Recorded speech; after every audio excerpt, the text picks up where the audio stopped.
Olá pessoal, tudo bom? Bem-vindos mais uma vez ao Livro da Vez por David Thomas. Antes de mais nada, eu já peço para vocês se inscreverem no canal, darem um like no vídeo, comentarem o tema, que é um tema extremamente atual, importante, e também se trata de uma das obras mais importantes para toda a humanidade. Peço também que se inscrevam nas minhas redes sociais caso você não seja inscrito. Os links aparecerão em algum lugar dessa tela e bora pro vídeo.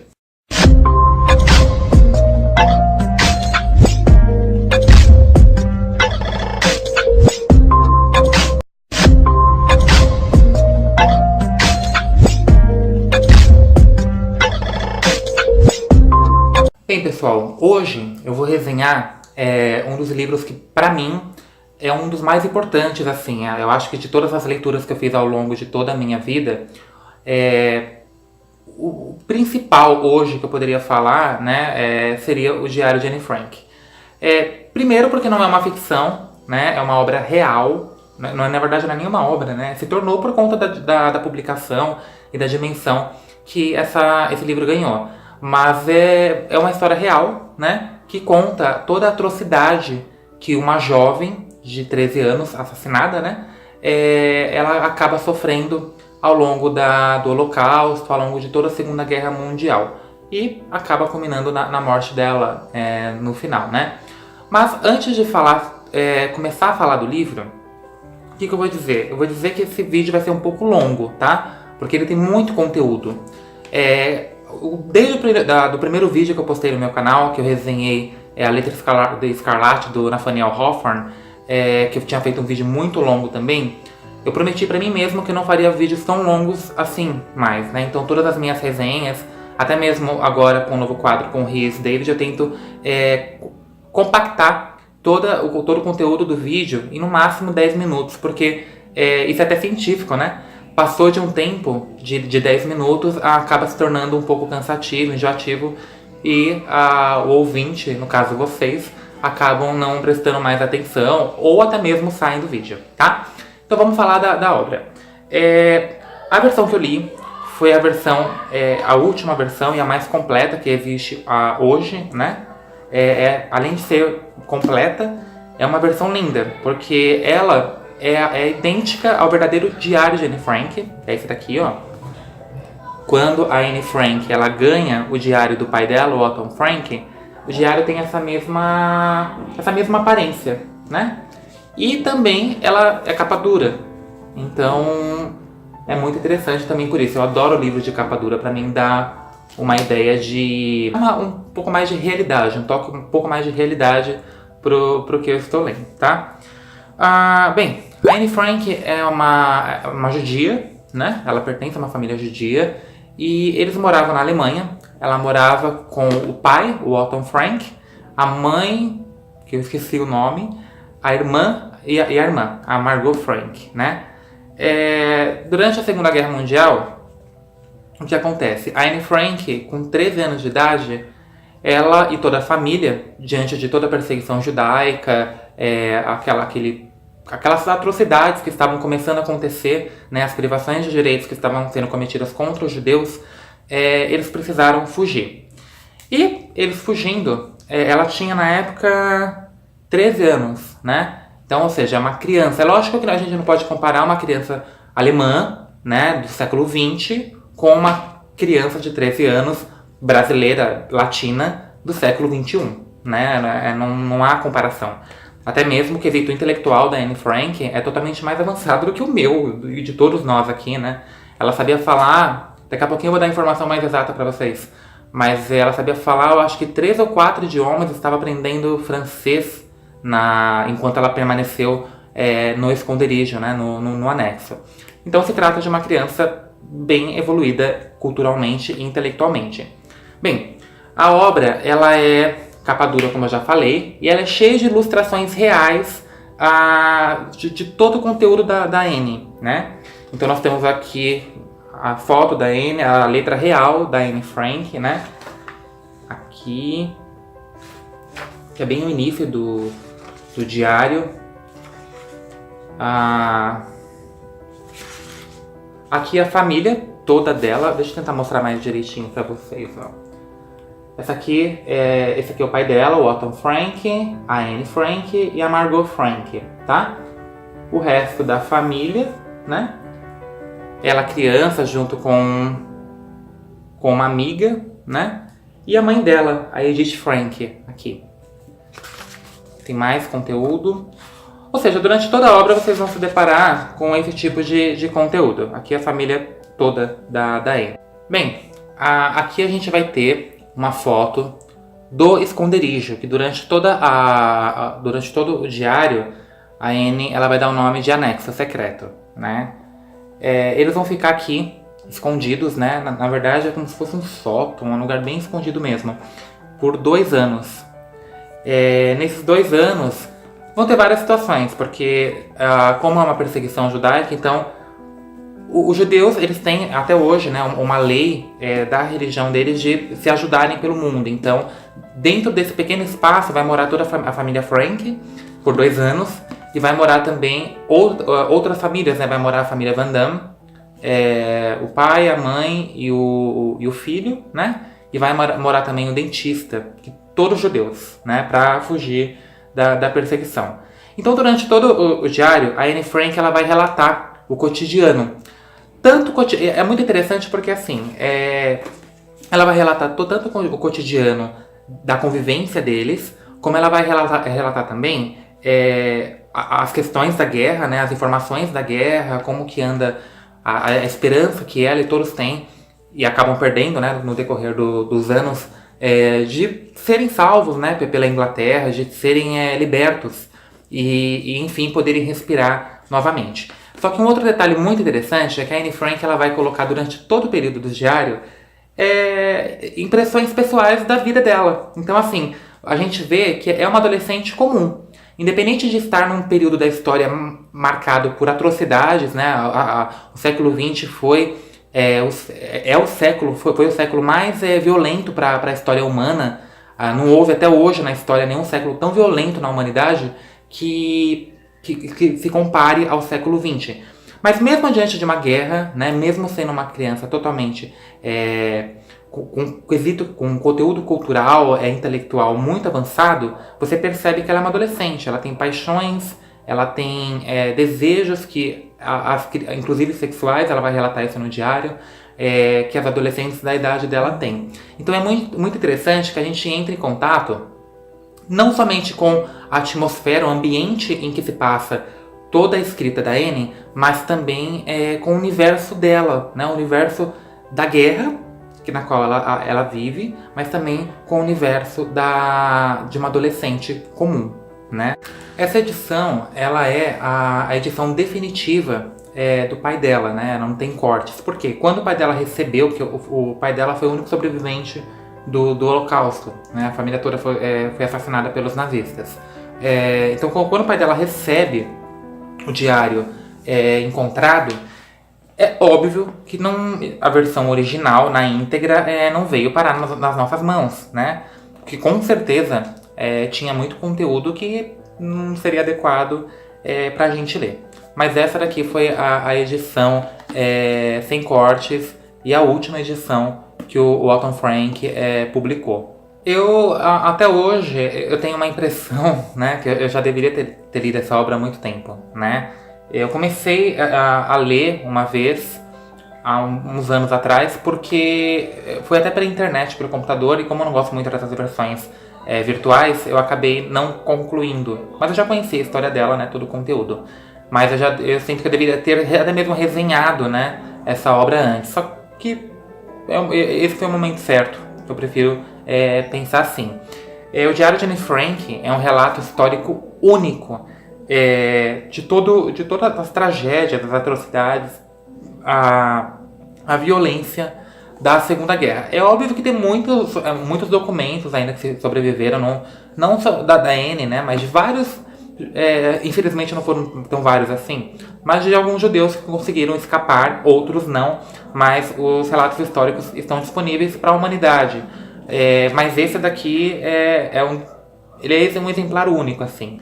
E tem muito conteúdo que vão nos fazer penetrar nesse período macabro da história humana.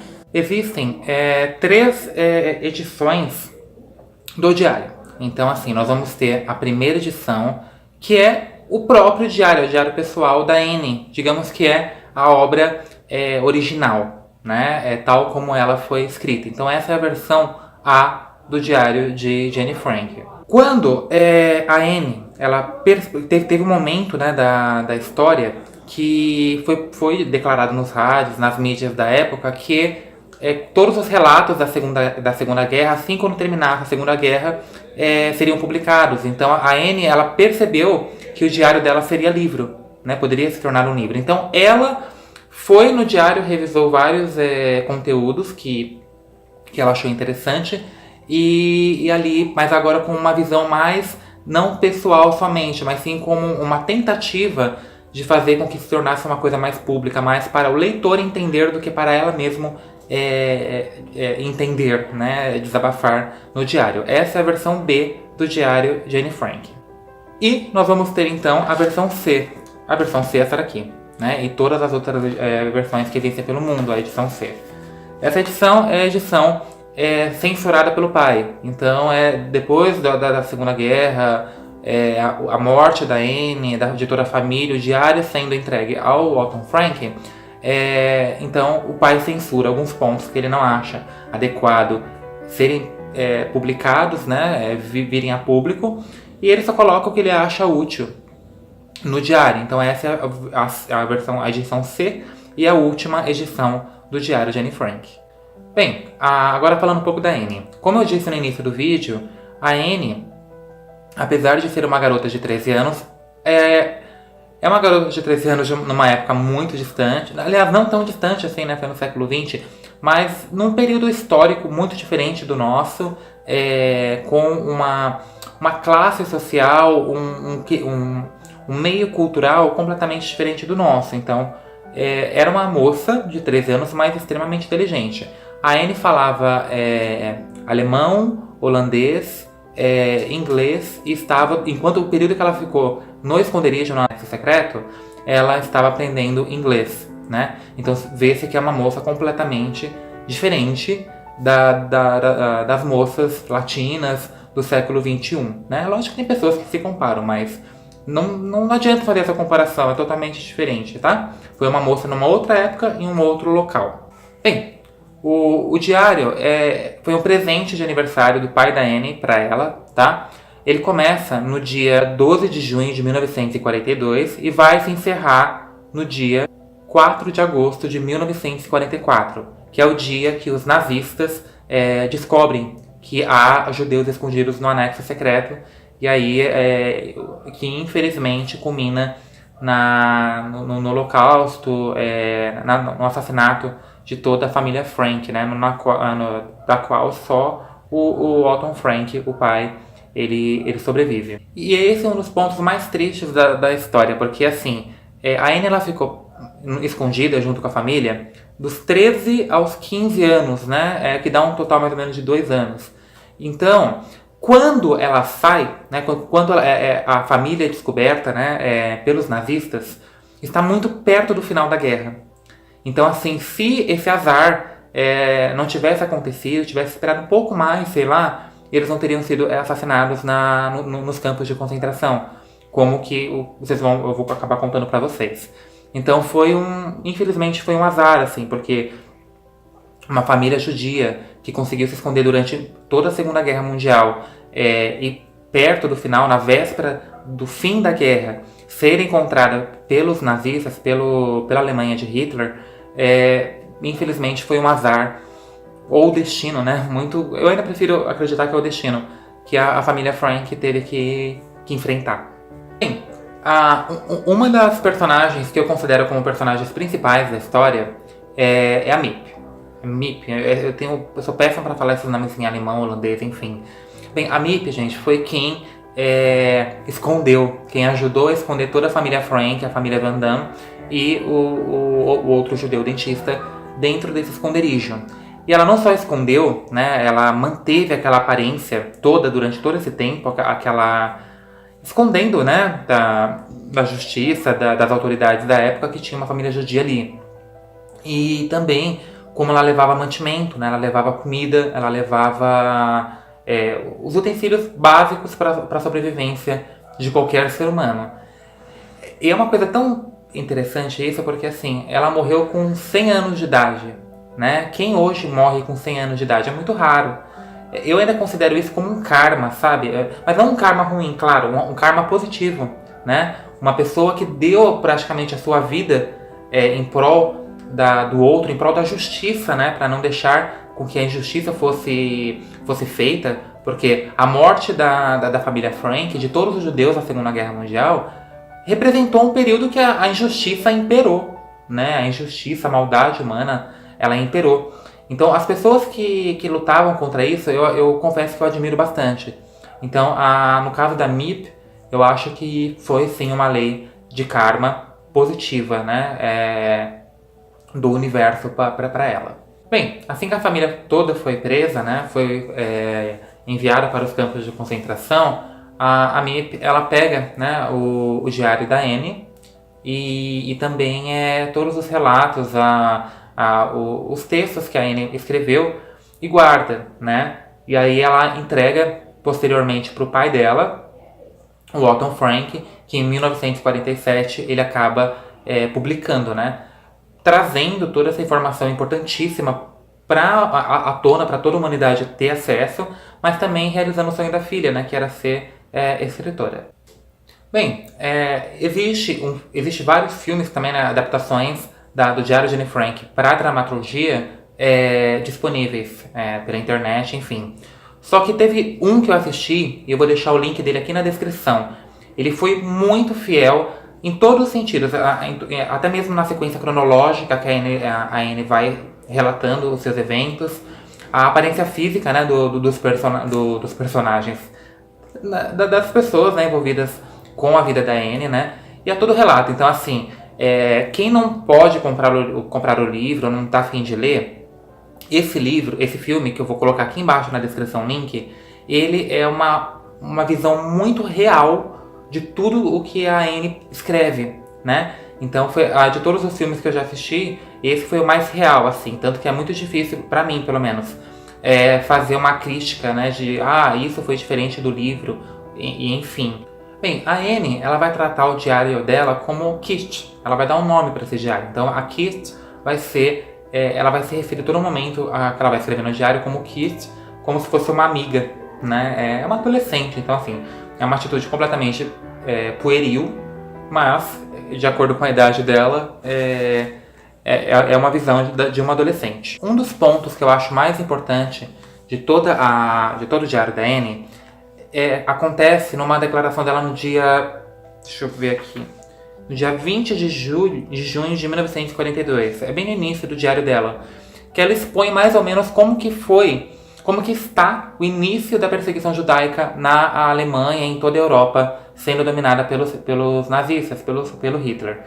Então, uma coisa que é muito interessante a gente perceber é que os campos de concentração, as matanças, né, os assassinatos não começaram do nada, né? Foi tudo como uma escada, né, um degrau por degrau. Então eu vou ler para vocês entenderem como que começou essa perseguição, esse universo de ódio que o Hitler estabeleceu. Ela fala assim: depois de mais de 1940, os bons momentos foram poucos e muito espaçados. Primeiro veio a guerra, depois a capitulação, a chegada dos alemães, e foi então que começaram o sofrimento dos judeus. Nossa liberdade foi gravemente restringida com uma série de decretos antissemitas. Os judeus deveriam usar uma estrela amarela, os judeus eram proibidos de andar nos bondes, os judeus eram proibidos de andar de carro, mesmo seus próprios carros. Os judeus deveriam fazer suas próprias compras entre 3 e 5 horas da tarde. Os judeus só deveriam frequentar barbearias e salões de beleza de proprietários judeus. Os judeus eram proibidos de sair às ruas entre as 8 da noite e as 6 da manhã. Os judeus eram proibidos de frequentar teatros, cinemas ou ter qualquer outra forma de diversão. Os judeus eram proibidos de ir às piscinas, quadras de tênis, campos de hóquei ou a qualquer outro campo esportivo. Os judeus eram proibidos de ficar em seus jardins ou no de seus amigos depois das 8 da noite. Os judeus eram proibidos de visitar casas de cristãos. os judeus deveriam frequentar escolas judias e etc. Gente, isso é uma coisa que pra mim me dói tanto, porque eu não sei nem o que me dói mais, assim, se é o campo de concentração, né, que foi o fim do fim, assim, do ódio, né, foi o auge do ódio contra um povo, né, apesar da Segunda Guerra Mundial não ter matado só judeus, né, homossexuais também eram vítimas, né, ciganos, todos esses grupos que são vistos até hoje como minoria foram perseguidos pelos nazistas e foram assassinados. Mas assim, independente do público, como que eu fico pensando hoje assim, como que seria pra mim ou pra qualquer pessoa falar que você não pode ir à praia, que você não pode andar, que você tem um horário pré-estabelecido pra andar diferente dos outros e tal. Gente, isso é agressivo demais, assim, Quando eu vejo esse tipo de declaração numa obra, num romance, dá aquela leve impressão de que é uma mentira. Agora, quando você pega um relato, né, de uma adolescente de 13 anos vivendo num universo que eu com 26 e muitas pessoas até mais velhas, graças a Deus, não viveram, né? Chega a ser assim medonho, é algo que é realmente assustador. Pra mim, é assustador. O pai dela, o Otton Frank, ele vai, antes de fato eles mudarem, né, pro esconderijo, ele já tinha tudo planejado, porque ele já tinha uma ideia do que iria se tornar. Então, uma mala por dia ele leva pro esconderijo. Então, até chega um momento que quando a Anne chega, né, no esconderijo, ela se espanta, ela fala: pai, nossa, como você conseguiu trazer tudo isso? Porque ele não deixou que ninguém percebesse desse detalhe, né? Mas quando os dois, né, o Otton e a Edith Frank percebem primeiro que foi um momento que abalou a economia, né, principalmente dos judeus. Os judeus começaram a ser perseguidos primeiramente pela questão financeira. Então todos os bens dos judeus foram saqueados primeiro. Mas aí também tinha a questão, né, da violência, né, da morte, dos assassinatos, que já estavam tendo boatos que estavam acontecendo. Então dali em diante o Otton Frank e a Edith Frank começam meio que já a planejar a mudança. Tem um momento assim da obra do Diário de Anne Frank que eu não sei nem porque eu tô chamando de obra, gente, toda hora. Mas do Diário de Anne Frank, que me chocou bastante. Assim, comparado, né, a esse período horrível, mas foi uma coisa que me marcou bastante, assim, principalmente eu que gosto muito de animal. Quando a Anne, eles vão embora, né, da casinha deles, tal, toda a família Frank vai mudar pro anexo secreto, ela é obrigada a deixar a gatinha dela. E tanto no livro quanto no filme tem essa cena, e as duas cenas, tanto no livro como no filme, me emocionaram bastante. Porque durante toda a obra, durante todo o diário, a Anne, ela vai relatar o quanto isso machucou ela, o quanto isso doeu. Então, eu senti muita empatia por essa fragilidade da Anne, e enfim, é uma coisa que me doeu um pouco também, né? Além de todo os outros conteúdos que permeiam o diário de Anne Frank. Então, vai chegar também no início, na verdade, do diário, o momento que a família Van Damme vai morar no anexo para fugir também da perseguição judaica. Então, nós vamos ter o senhor e a senhora Van Damme e o Peter Van Damme, que é um jovem também, um adolescente, do qual chega um momento que a Anne se apaixona por ele e vice-versa, né? Então, chega uma hora do diário que ela só fala dele, né? É esse ponto que eu falei também, que isso mostra que, apesar de toda aquela tragédia, apesar de todo aquele ambiente horrível, ela não deixou de ser uma adolescente, né? O que todas as adolescentes costumam viver, ela viveu. Uma das coisas que eu também senti muita semelhança com a Anne foi o grau de sinceridade dela, que às vezes é um pouco agressivo. E ela não tem pudor pela ideia de ser mãe ou pai, enfim, né? Eu não sei ao certo se foi um período de rebeldia, eu acredito que sim, mas ela deixa claro durante todo o diário que ela detesta a mãe dela. A mãe dela é uma pessoa que ela detesta, ela não faz questão alguma de estar junto, muito menos de ser igual. né? Então esse é um dos dramas também que permeiam a vida da Anne Frank, né? Essa relação conflituosa que existe entre ela e a mãe. Os outros, ela prefere o pai, ela tem um momento até que ela fala isso pra ele, né? Mas a Anne tem uma relação um pouco conflituosa com todo mundo, assim, eu imagino que seja por conta da idade e tal, mas se ela tivesse sobrevivido, com certeza se tornaria uma pessoa com uma personalidade muito forte, porque a forma como ela expõe os sentimentos dela no diário é muito chega a chocar, né? Qualquer pessoa adulta, porque ela fala com muito rancor, com muito ódio, às vezes palavras até agressivas em relação à mãe, à irmã, mas a mãe é o principal alvo da Anne Frank. A Anne também vai falar muito da sexualidade dela, né? Então, ela tá naquela fase que ela tá descobrindo o seu corpo, ela tá se entendendo como mulher. Então, mesmo o pai dela, o Otto Frank, tendo censurado algumas coisas que deveriam ser muito pesadas, ele foi honesto em deixar alguns pontos assim que ela fala um pouco da sexualidade dela, né? Até mesmo a questão dela com o corpo dela se conhecendo quanto um possível envolvimento, não envolvimento sexual em si, né? Mas os desejos, da forma como ela estava sentindo essa relação com o Peter Van Damme. E na terça-feira, de 1º de agosto de 1944, é o último relato da Anne no diário. Porque logo em seguida a família foi encontrada pelos nazistas, né? E cada um transferido para o seu campo de concentração. A Anne, ela foi... E depois desse evento, a família se reúne, mesmo depois de serem enviados para os campos de concentração, a família ainda consegue se reunir e a Anne, depois desse evento, ela é morta, né? Ela é morta no campo de concentração de Bergen-Belsen, né? Então é muito triste, assim, a forma como ela e a irmã morrem. Todos morrem de uma maneira muito catastrófica, assim. Elas duas morrem por uma doença, né? Que os nazistas não estavam nem aí.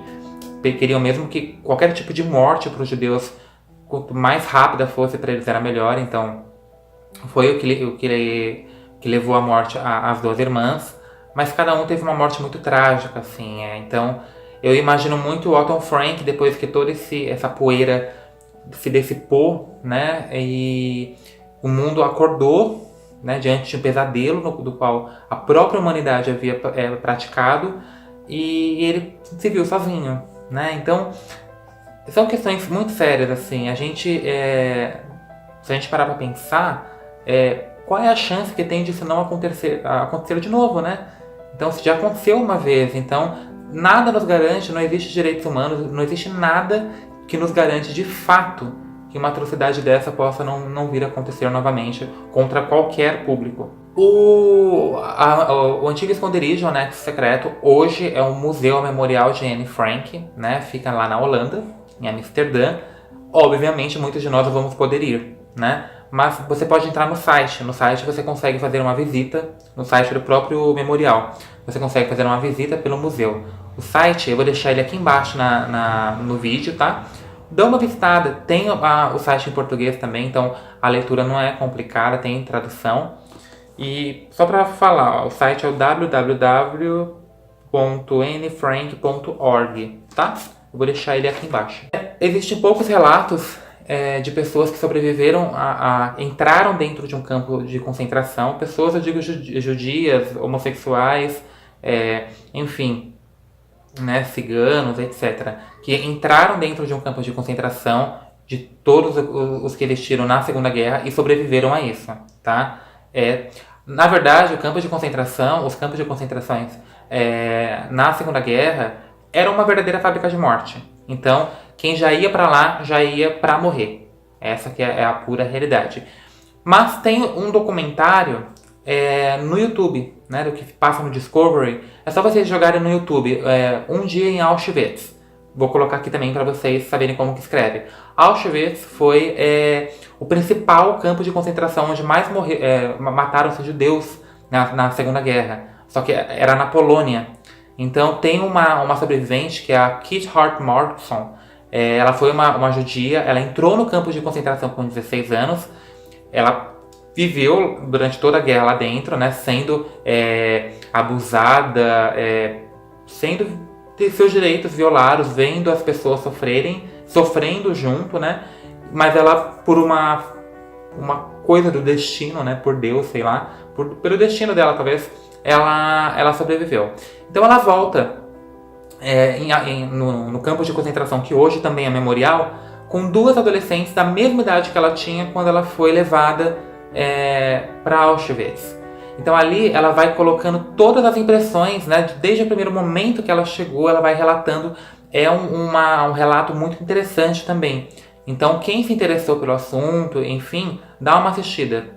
Eu acho muito interessante. Eu vou deixar o link do vídeo aqui embaixo também na descrição, tá? Então, depois que o mundo descobriu a tragédia que foi a Segunda Guerra Mundial, o que de fato acontecia nos campos de concentração, foi numa tentativa de não acontecer novamente isso, foi criado os direitos humanos, né? Então, os direitos humanos começam a partir do momento que a humanidade entende a atrocidade que o século XX trouxe, né? Que o nazismo trouxe, as milhares de mortes, enfim, e a humanidade percebe que uma coisa dessa jamais pode acontecer. Então é criado os direitos humanos a partir desse evento. E, como eu falei, foi um período péssimo para tudo, né? O século XX foi horrível para as ciências, para as artes. Os artistas falavam, né, que eles não conseguiam expor na pintura, na música, toda a atrocidade, né? Porque um artista, na verdade, ele tem que colocar a impressão que ele sente em suas obras. Então, para eles foi uma coisa tão macabra que eles não conseguiram expor a atrocidade que eles viram. Depois, além dos direitos humanos, também houve outras formas de tentar combater esse tipo de ideologia, de tentar passar à frente. Então tem relatos de pessoas que passaram, né, pelos campos de concentração, inclusive judeus que vieram para o Brasil, falam português, tem muita coisa no YouTube. Na Alemanha ou na Polônia, tem uma cidade que tem você tem a rua e você tem um degrau. Tem até um nome desse degrau, não lembro. Não lembro, acho que é a Pedra do Tropeço. Então tem espalhado por toda a cidade, tem o chão comum e tem um pequeno degrau que a pessoa ela tropeça. Esse degrau tem o nome de um judeu, né, assassinado, geralmente fica na frente das casas que esses judeus moravam. Então o mundo, de uma certa forma, tentou se mobilizar por toda a tristeza, né, desse período. Bem, gente, é isso, tá? Foi uma das resenhas que durou mais. Quem chegou até aqui, muito obrigado por ter assistido, porque foi muito importante para mim. Leiam esse livro também, principalmente nesse nosso período atual que nós estamos vivendo, tá bom? A gente tem que fortalecer a humanidade, que infelizmente parece que estamos retrocedendo de novo, tá bom, gente? Comentem o vídeo, tá? Deem a opinião de vocês. Muito obrigado, né? Porque eu tô tendo muitos inscritos ultimamente, coisa que não tava tendo. Eu não sei porque o YouTube agora tá começando a divulgar mais os meus vídeos nos lugares certos, mas eu tô tendo muita resposta do público, tá? Então é isso, gente. Muito obrigado. Fiquem com Deus e até o próximo vídeo.